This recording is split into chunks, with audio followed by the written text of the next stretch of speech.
예, 오후의 말씀을 이어가기 전에 먼저 우리가 하나 알아야 될 것이 있습니다. 수요일 저녁에 전했던 말씀입니다. 우리 사고 속에 우리 자녀들에 대한 잘못된 인식, 잘못된 시각을 고쳐야 됩니다. 아이고 내 새끼, 자녀를 내 소유처럼 여기는 거, 자식이 아니라 왼수다 왼수, 자식을 속썩이는 예먹이는 존재로 여기는 거, 잘못된 시각입니다. 자녀에 대한 성경적 시각은 이런 것입니다.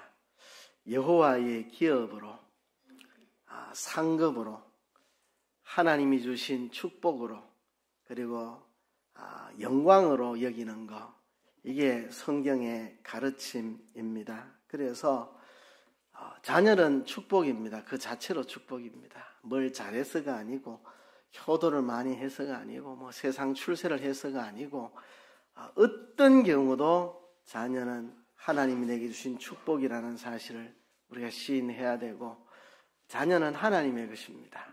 자녀가 우상이 돼서도 안 되고, 내 소유가 되어서도 아니고, 안 되고, 내 시키는 대로 움직이는 로봇으로 여겨서도 안 됩니다.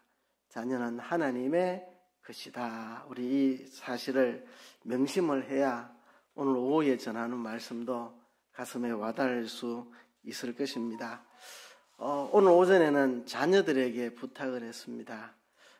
자녀들이 부모에게 좋은 관계를 맺기 위해서 좀 더 효과적인 대화 방법을 모색해보고, 듣기는 속히하고 말하기는 더디하고 썩내기도 더디하며 효과적인 대화를 한번 시도해보고, 부모가 내게 가진 기대에 대해서 좀 오해하지 말고 잘 이해를 해서 내가 있는 힘을 다해서 사도 바울의 정신과 같이 내가 성장해 가야 되겠다는 어떤 그런 태도, 또 신뢰 쌓기. 부모와 나와의 관계가 꼬여버린 게 어딘가에서 서로 간의 신뢰가 깨져버린 것 때문에 그런 건 아닌가. 신뢰가 깨진 상태에서는 무슨 좋은 말을 하고 무슨 논리를 펴도 아무 소용없습니다. 신뢰가 깨졌는데요. 무엇이 신뢰를 깨뜨렸는지 찾아보고 신뢰를 다시 회복해야 됩니다. 그리고 부모와 자식 간의 사랑과 존경을 서로 표할 수 있는 이런 태도가 있어야 부모 자식 관계가 바로 세워질 수 있는데요.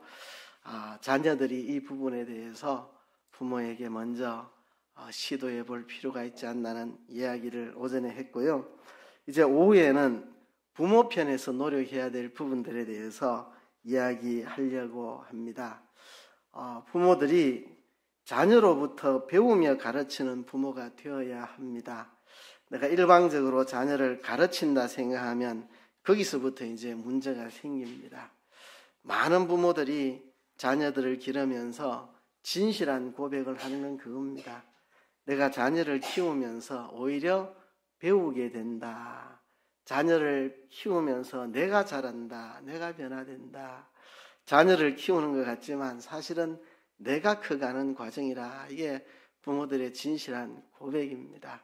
우린 자녀들 때문에 이렇게 커가고 있는 사람들입니다. 그래서 자녀를 일방적으로 가르치는 사람이라는 생각을 벗어나야 되고, 내가 자녀로부터 배우며 함께 성장해 간다는 의식을 가져야만 자녀와의 좋은 관계를 맺을 수 있습니다.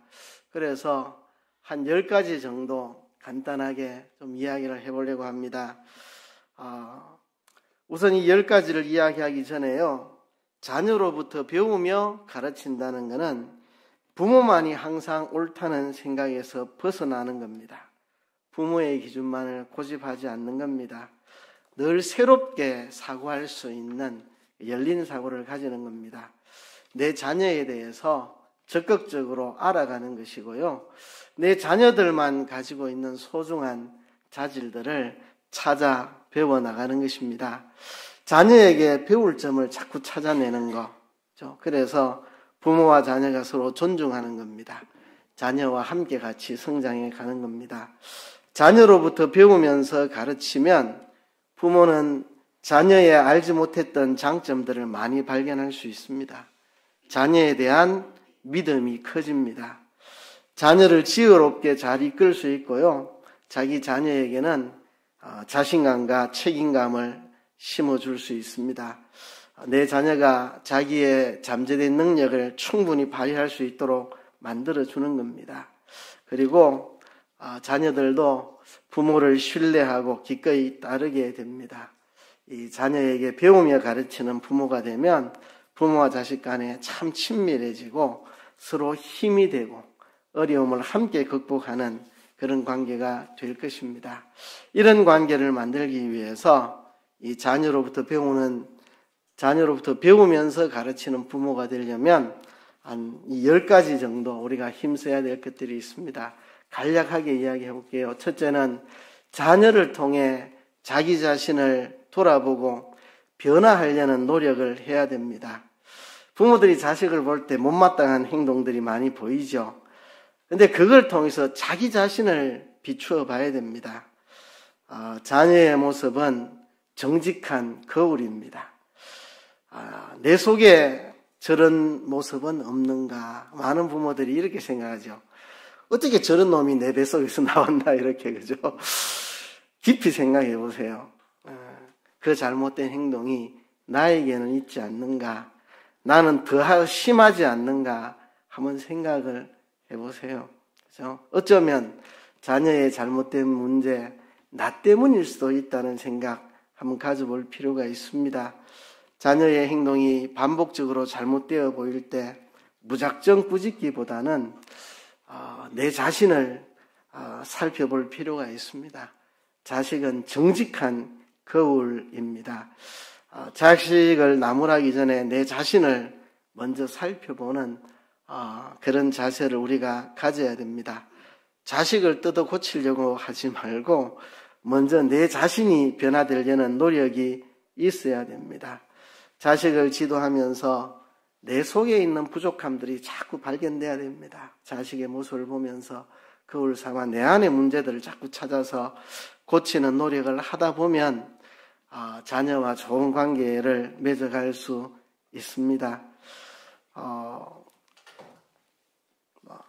첫 번째 거는 요 정도 하고 넘어가겠습니다. 하나를 길게 하면 10가지 다 못합니다. 두 번째, 자녀를 독립된 인격으로 보고 존중해야 합니다. 자녀가 늘 못 믿어온 부모들은 안 계십니까? 늘 자녀가 안 믿어서 조바심 내고 걱정하진 않습니까? 자녀가 내놓는 생각이나 의견을 쉽게 무시해버리지는 않습니까? 자녀의 결정을 내가 대신 해주고 자녀의 일을 내가 다 대신 해버리지는 않습니까? 자녀들이 생각하는 게 미숙하다고 쉽게 판단하진 않습니까? 우리가 생각할 때 조금 이해가 안 가더라도 자녀들이 그렇게 생각하는 것은 나름의 이유가 있습니다. 쉽게 우리가 판단하지 말고요. 조금 미숙해 보이더라도 격려하면서 자녀들의 생각을 존중해주고 독립된 인격체로 존중하면서 함께 나가야 됩니다. 자녀들의 말을 들어보고 진지한 생각이네. 이렇게 자녀들의 의견을 존중하고 독립된 인격으로 우리가 자녀를 존중하는 태도를 가져야 합니다. 세 번째는요, 자녀의 특성과 변화에 대해서 관심을 가져야 됩니다.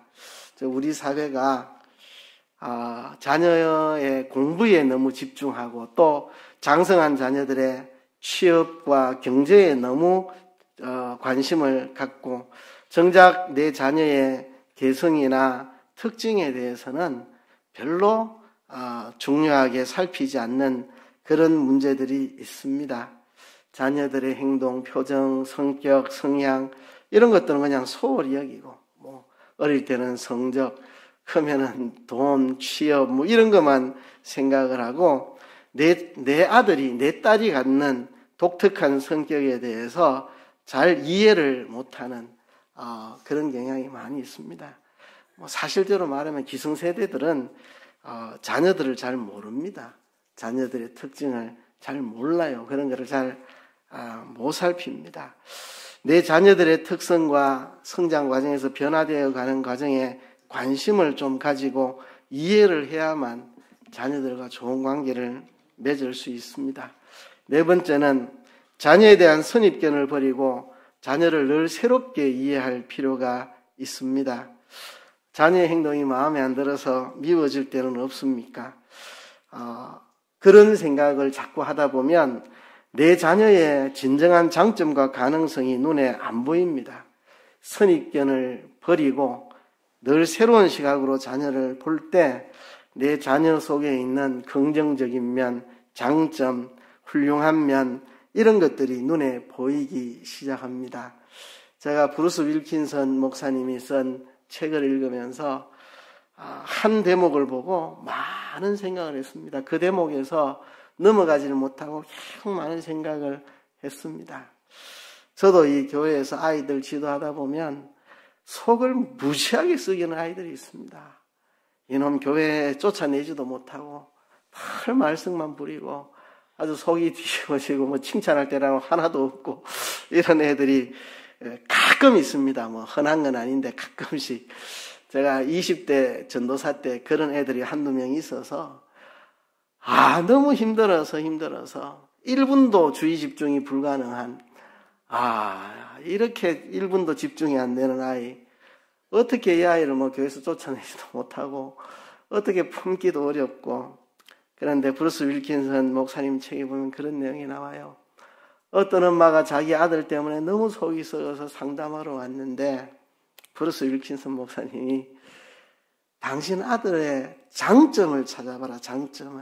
장점을 찾아서 자꾸 칭찬해 주라. 장점이 있어야지 칭찬을 해주지. 나도 장점을 칭찬해 주고 싶지만 없는 걸 어떡하냐고. 아니라고. 선입견이라고. 당신의 선입견이지 찾으면 엄청 많을 거라고. 집에 가서 하루를 생각해도 장점 하나 못 찾고 이틀 사흘. 그런데 시간이 지나니까 아들의 장점이 하나씩 둘씩 보이는데 엄청나게 많은 장점이 보이는 겁니다. 그리고 엄마의 마음이 변화가 되고 아들의 장점을 자꾸 칭찬하고 칭찬을 들으니까 아이가 새로워지고 이때까지 왜 내가 내 아들에게 이런 많은 장점이 있다는 걸 내가 왜 못 봤을까? 그죠? 그 책을 읽으면서 거기서 못 넘어갔습니다. 오래 생각했습니다. 나도 이 전도사로서 철에 속썩이는 아이, 너무너무 힘든 아이, 그 아이 속에 장점이 있는데 나도 장점을 바라보자. 그 아이 속에 장점을 찾아보자. 여러분, 자녀에 대한 선입견을 버리고 늘 새롭게 자녀를 바라볼 수 있어야만 합니다. 자녀들은 계속 변화되고 있습니다. 계속 새로운 모습을 보이고 있습니다. 그 속에서 자녀들 속에 좋은 모습들을 우리가 발견할 수 있어야 됩니다. 다섯 번째입니다. 마음이 서로 통할 수 있는 대화를 해야 합니다. 만일 우리 아이가 우리 부모와는 말이 안 통한다, 나는 엄마 아빠하고 말하기 싫다 이렇게 한다면 아이에게만 문제를 돌리지 말고 부모 자신에게 문제가 없는지 깊이 생각을 해보아야 합니다. 저도 어떤 목사님이 저보고 그런 이야기를 하시더라고요. 이성호 목사는 아이들하고 대화를 하네. 우리 집 아이들은 아빠하고 말하기를 그렇게 싫어하는데 어떻게 이성호 목사는 자녀들하고 대화를 하노? 우리 아이는 나하고 말하기 싫어한다. 이야기를 어떤 선배 목사님이 하시던데요. 그냥 선배한테 뭐라고 말하겠습니까? 그렇습니까? 하고 말았는데요.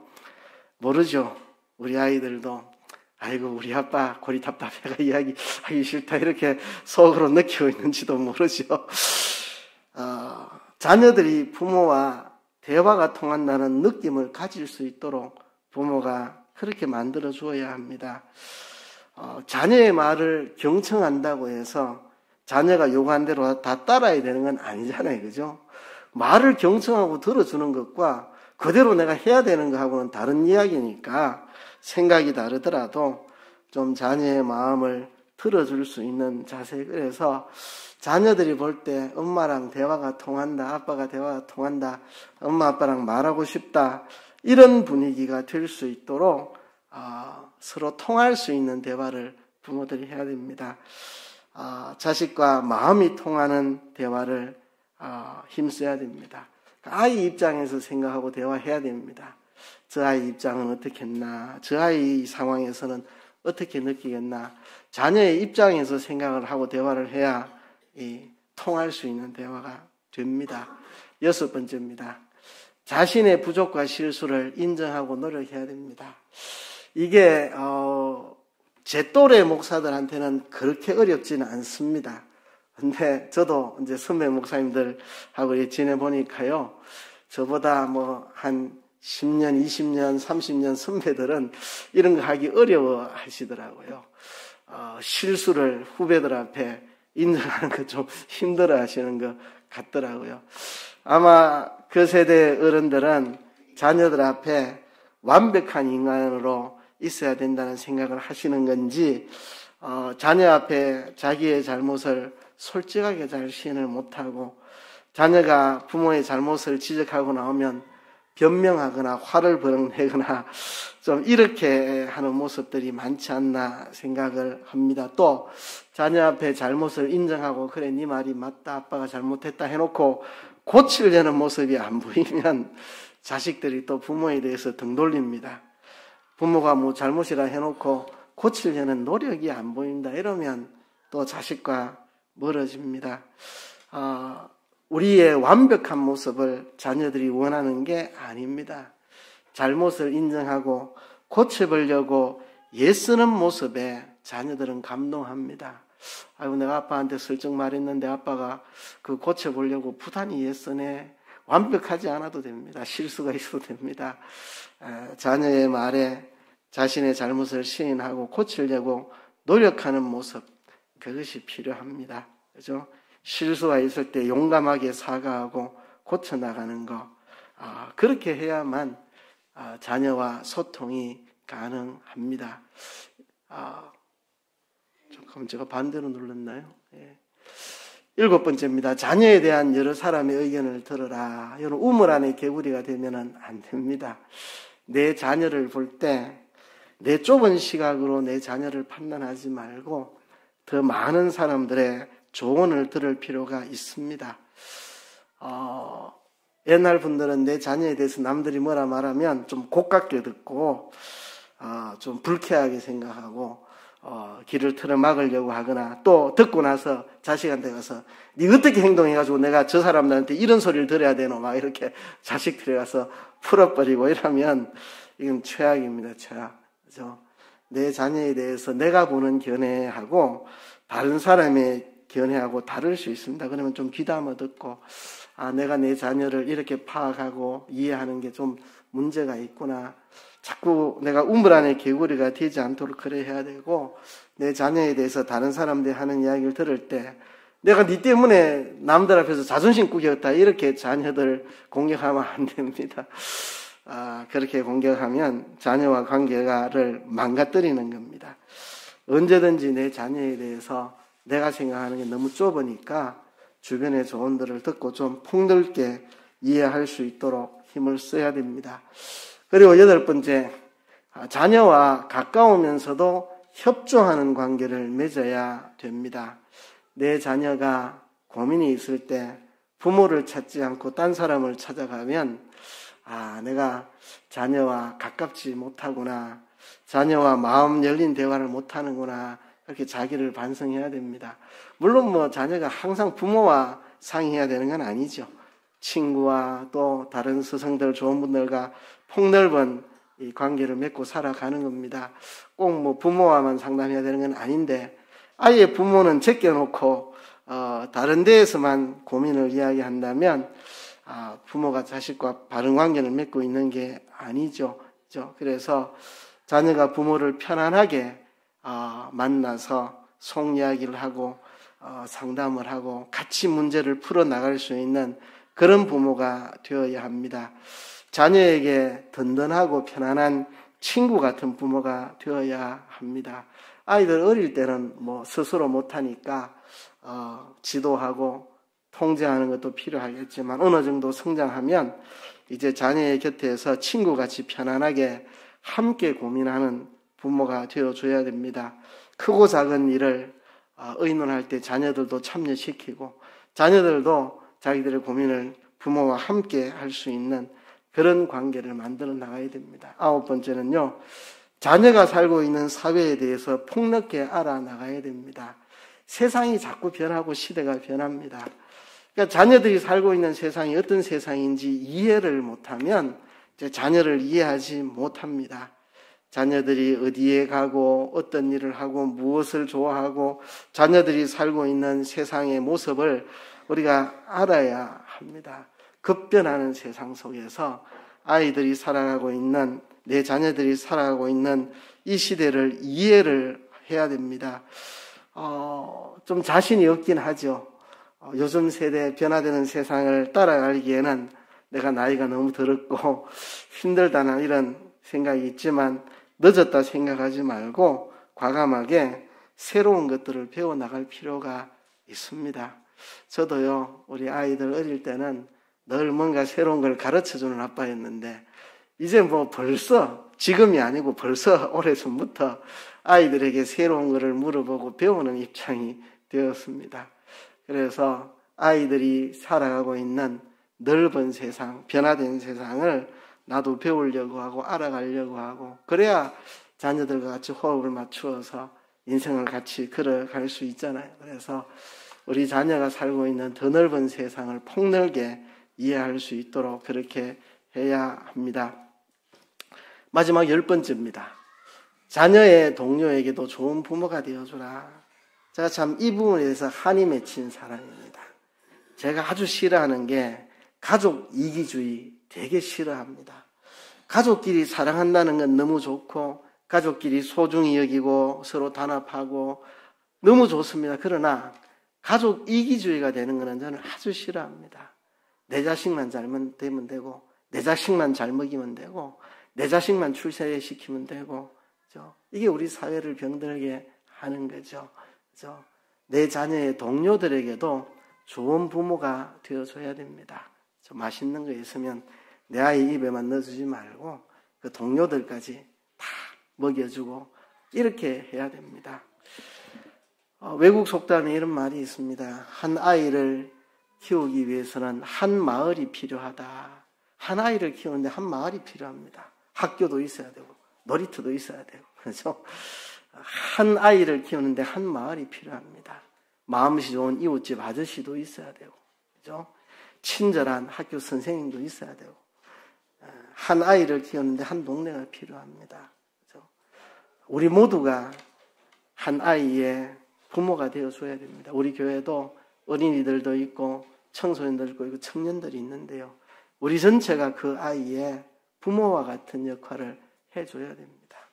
내 아이 입에만 맛있는 거 넣어주지 말고 남의 집 아이 입에도 맛있는 거 넣어주고 내 아이 손에만 용돈 쥐어주지 말고 이웃의 아이들에게도 용돈도 쥐어주고 내 아이처럼 품어야 우리 사회가 건강한 사회로 자라갈 수 있다는 사실입니다. 제가 몇 가지 이야기를 좀 더 하고 말씀을 맺을 텐데요. 우리가 굉장히 착각하는 게 있습니다. 뭐냐 하면, 아이고, 요즘 아이들 큰일 났다. 요즘 애들 문제다. 이거 말세다. 여러분들의 윗세대들도 여러분들 보고 그런 이야기 했을 겁니다. 여러분들의 윗세대들도 그 윗세대들이 그런 이야기 했을 겁니다. 고대 문서에도 그런 말들이 나온답니다. 수천 년 전 고대 문서에도 요즘 애들 이거 완전히 다 망가졌다. 말세다 말세. 수천 년 전에도 그런 문서들이 나온답니다. 수천 년 전에도. 그렇죠? 제가 군생활할 때 고참들로부터 야, 우리 군생활할 때는 안 이랬는데 요즘 들어온 신병들 이것들 완전히 엉망이다. 근데 우리가 병장 됐을 때도 이등병들을 보고 그런 소리 했는데 그 이등병들이 병장 되니까 또 그런 이야기하고 지금도 군에 가면 계속 그 이야기는 이어지고 있습니다. 그죠? 우리가 착각하는 것들입니다. 착각하는 거, 그죠? 제가 이렇게 보니까 한 10년 간격으로 좀 성향이 많이 다른 것 같아요. 저도 저보다 10살 많은 목사님들 대해보면 저하고는 자라온 문화가 많이 달라요. 사고하는 거나 이런 게. 또 10년 후배들 봐도 좀 많이 다르고. 제가 고등부 교사를 하다가 군에 들어갔습니다. 군생활 2년 반 마치고 돌아와서 다시 고등부 교사하는데 그간에 아이들이 많이 달라져 있어요. 아이들 적응하기가 쉽지가 않아요. 한 10살 차이 나는 저하고 10살 아래 아이들이 고등부 아이들인데 지도하기가 너무 힘들어요. 그동안 너무 아이들이 많이 달라졌어. 너무 우리 세대하고는 달라서 크리스마스 행사하는데 간식을 뭐 빵하고 우유 줄까 뭐 줄까 이래 물었더니 빵 필요 없어요. 장비권 한 송이 나눠주세요. 그래서 우리는 으악! 그래서 부장선생님한테 보고하고 어떻게 해야 됩니까? 아이들이 원하는데 장미 한 송이 나눠줍시다. 그럼 빵은 어쩌고? 빵도 줘야죠. 뭐 이래서 돈을 2배나 들여가지고 학생들이 한 200명 넘게 나오는데 빵도 하나씩 주고 장미도 한 송이 줬습니다. 야, 장미를 한 송이 달라. 우리하고는 다르지만 뭐 그대로 우리가 받아주자 이렇게 적응하기가 참 힘든 게 많았습니다.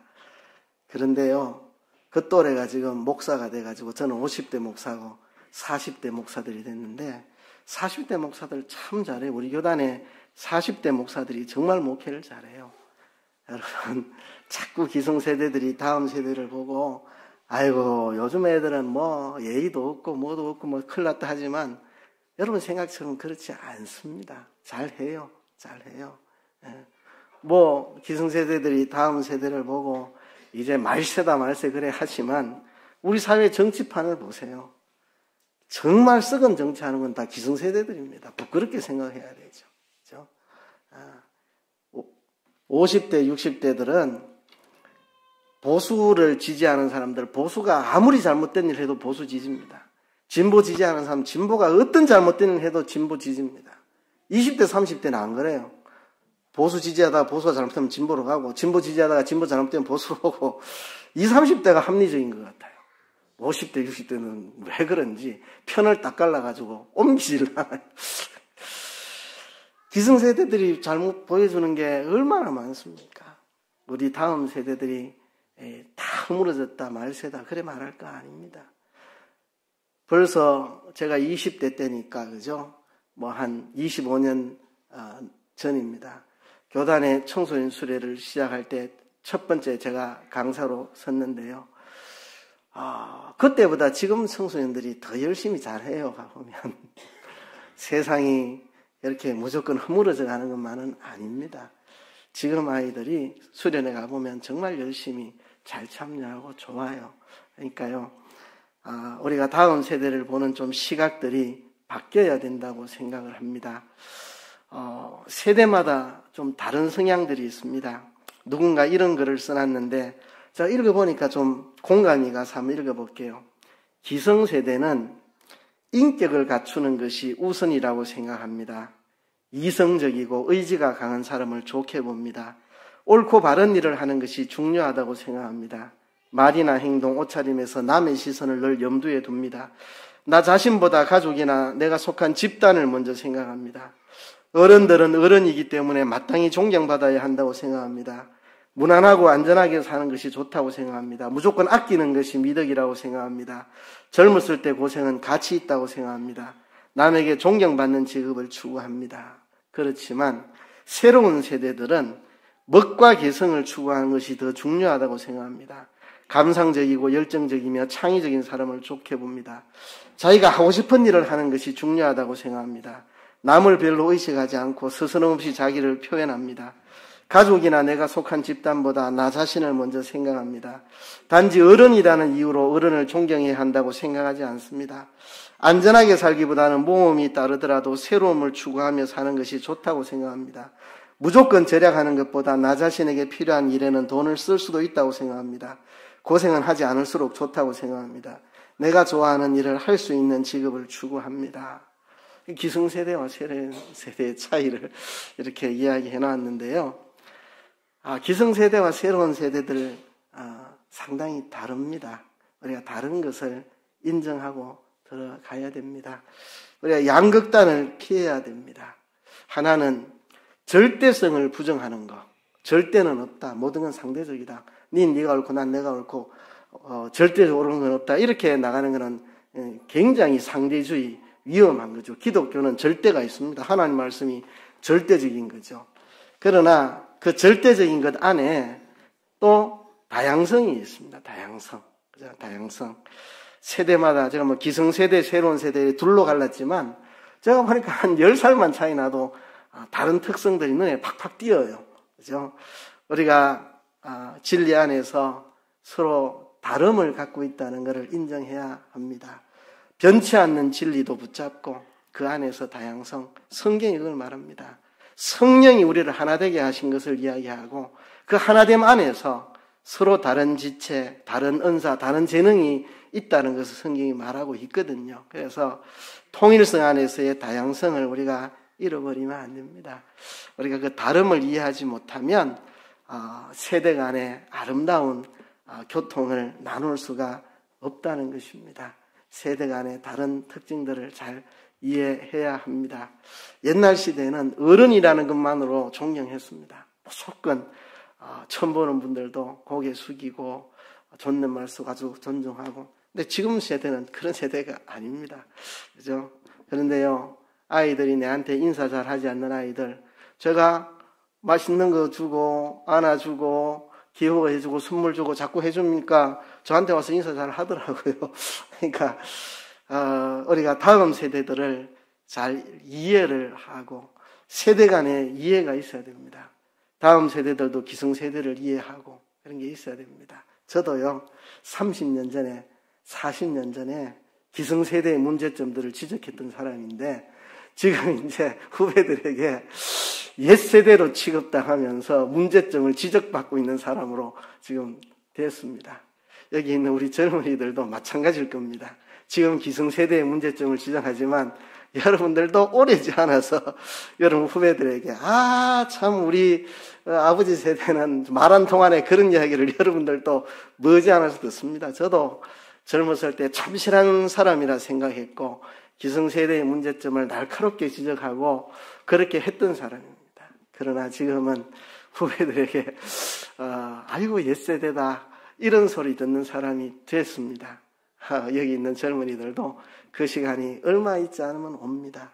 우리가 세대 간에 세대를 뛰어넘는 그런 관계를 맺을 수 있는 우리가 큰 통찰력이 우리에게 있어야 한다는 사실입니다. 제가 시 한 편을 소개드리고 말씀을 마치려고 합니다.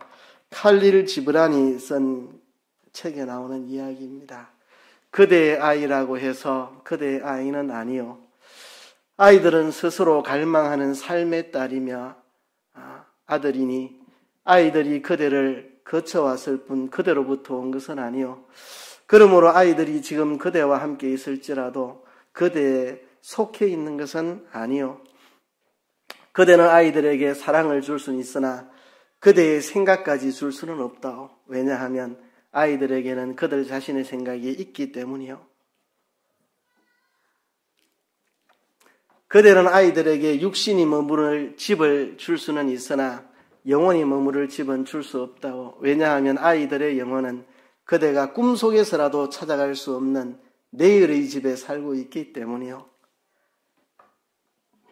그대가 아이들처럼 되려고 애쓸 수는 있지만 아이들을 그대처럼 만들려고 애쓰지는 마시오. 왜냐하면 삶은 되돌아가지도 않고 어제에 머물러 있지도 않기 때문이요. 칼릴 지브란이란 한 그리스도인이 쓴 글입니다. 여러분, 우리가 다음 세대를 바라보는 시각이 바뀌어서 우리 다음 세대의 장점들을 볼 수 있고 그들과 소통할 수 있는 우리 기성세대가 되기를 주의 이름으로 축복합니다. 말씀을 생각하시면서 한번 기도합시다. 하나님, 우리가 너무나도 고정되고 왜곡된 시각으로 다음 세대를 바라보고 있지는 않습니까? 우리가 하나님의 시각으로 우리 다음 세대들을 바라보면서 좋은 관계를 맺어 나갈 수 있도록 도와주시옵소서. 통성으로 한번 기도하겠습니다.